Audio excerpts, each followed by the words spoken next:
मठासाठी एक अतिशय सुंदर मूर्ती घडवायची होती. त्यासाठी राजस्थानच्या एका मूर्तिकाराची निवड करण्यात आली. आता सर्वात मोठी गोम अशी होती की या मूर्तिकाराला श्री स्वामी समर्थ कोण आहेत हे अजिबात माहीत नव्हतं. त्याने त्यांना कधी पाहिलं नव्हतं, त्यांच्याबद्दल कधी ऐकलं नव्हतं. ला काहीच माहिती नव्हती. काहीच नाही. तो एका वेगळ्याच भौगोलिक आणि सांस्कृतिक पार्श्वभूमीतून आलेला माणूस. त्याला फक्त स्वामींचा एक फोटो देण्यात आला होता. आणि त्या एका फोटोवरून त्याने जी मूर्ती घडवली आहे ती अतिशय सुबक आणि जिवंत आहे. म्हणजे जे भाविक तिथे जातात ते त्या मूर्तीचे डोळे आणि चेहऱ्यावरचा भाव बघून अक्षरशः मंत्रमुग्ध होतात. हे कसं शक्य आहे?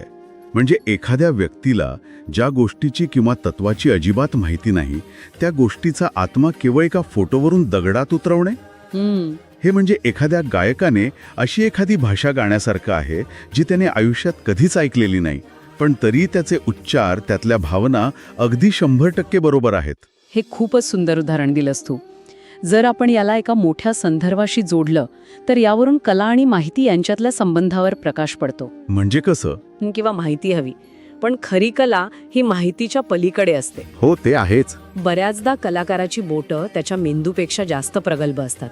त्याला स्वामींचा इतिहास माहीत नसेल, पण भक्ती कशी दिसते, एखाद्या चेहऱ्यावरची अथांग शांतता कशी असते हे त्याला नक्कीच माहीत असणार. कलेला भाषेचं, धर्माचं किंवा भौगोलिक सीमांचं बंधन नसतं, हेच यातून सिद्ध होतं. आणि म्हणूनच जेव्हा राजस्थानातून घडलेली ती कला वसईच्या या निवांत वातावरणात प्रस्थापित झाली, तेव्हा तिने एक वेगळंच चैतन्य निर्माण केलं. अगदी बरोबर.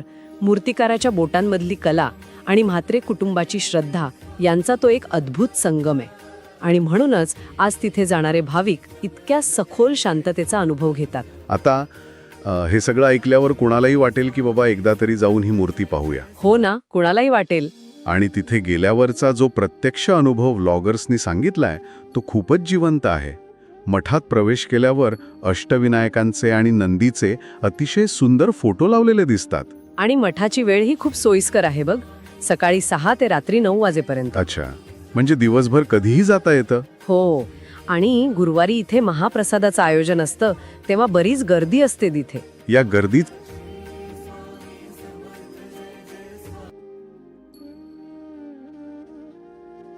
चॅनल सबस्क्राईब करा आणि बेल आयकॉन दाबायला विसरू नका. श्री स्वामी समर्थ.